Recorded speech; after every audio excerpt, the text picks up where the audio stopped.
Took them until December 20th. This was uncharted territory. Then on December 20th, they heard that the Seminoles were gathering and ready to do battle, and they headed this direction.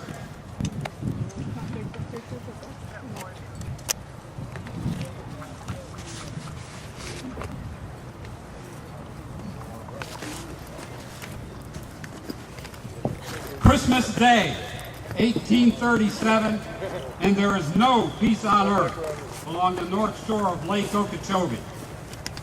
Several years earlier, as part of an effort to remove all Native Americans from the eastern United States, the government forced the Seminole Nation into signing a treaty that called for the Indians to emigrate to a new reservation in what is now Oklahoma.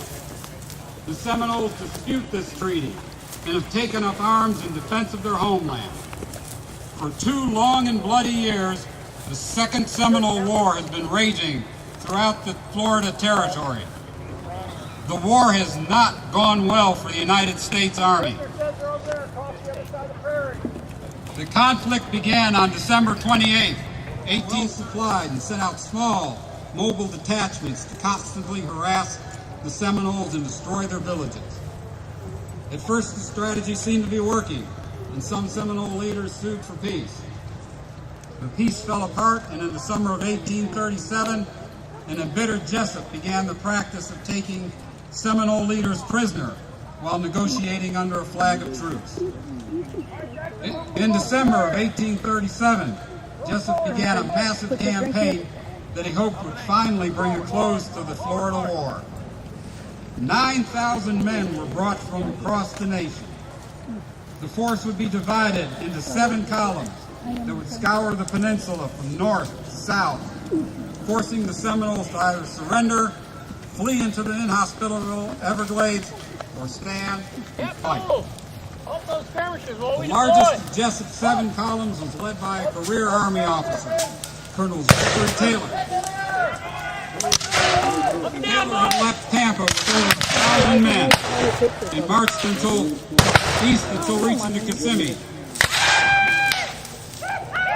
By the time he reached this place, he was down to around 800 men. As the army approached the lake, they were confronted by an old Indian who told them this was where they would make a stand.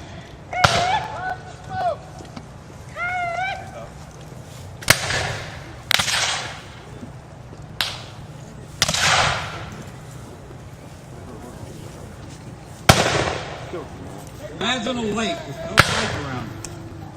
Along the north shore is a densely wooded hammock. The moist ground covered with fallen trees, shadowed by twisted branches covered with moss. In front of the hammock is a water-filled sawgrass swamp. It is a perfect natural fortress. To reach the Seminole defenders, the soldiers will have to cross that swamp. The water and the mud slowing their progress. The blades of the sawgrass tearing their skin and clothing.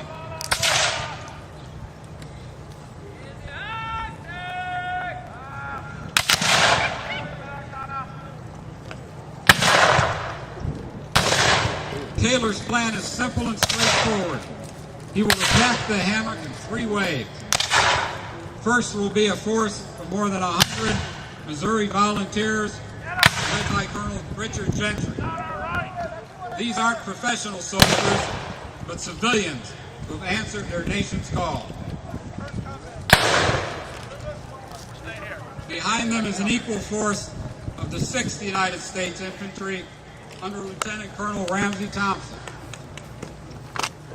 To the east stand more than 200 men of the 4th Infantry, by Colonel William S. Foster. Keep your head down, guys! They're in the treetop! Armed Reserve is nearly half of Taylor's force, several hundred men of the 1st Infantry. What you see before you is the center of the battlefield.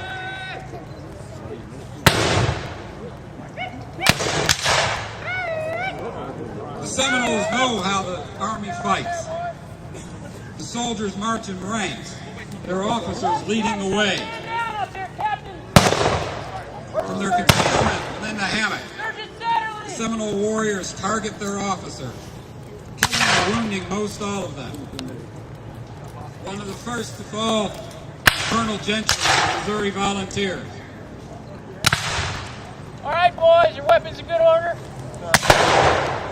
Without leaders and suffering heavy casualties, the volunteers halt their march. As far as I can tell, they seem to be concentrated right in the center.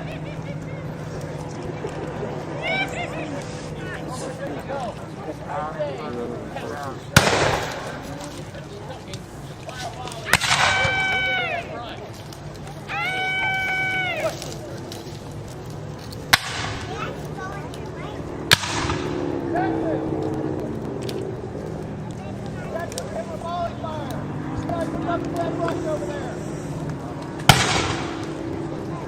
From behind the volunteers, Colonel Thompson leads the 6th Infantry forward, Stand up! forms them into ranks, and fires carefully aimed volleys into the hammock. Under cover by the infantry, the volunteers carry their wounded off the field to the waiting surgeons. Disciplined soldiers, the infantrymen stand their ground, taking deadly fire from the hammock.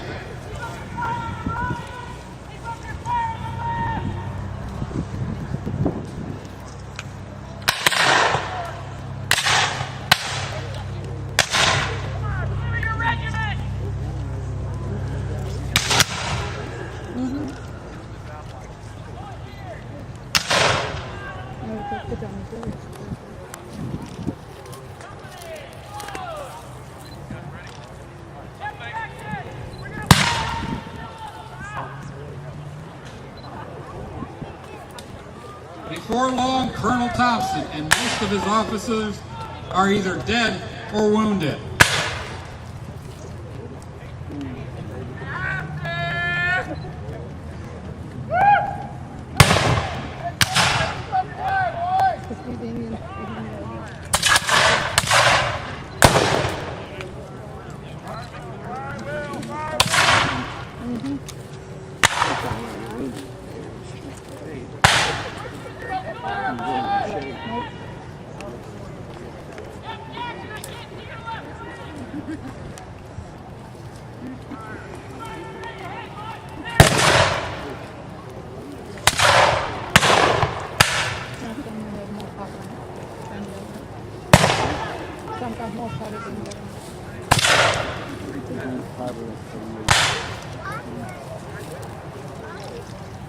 I got to order some of those from Nick and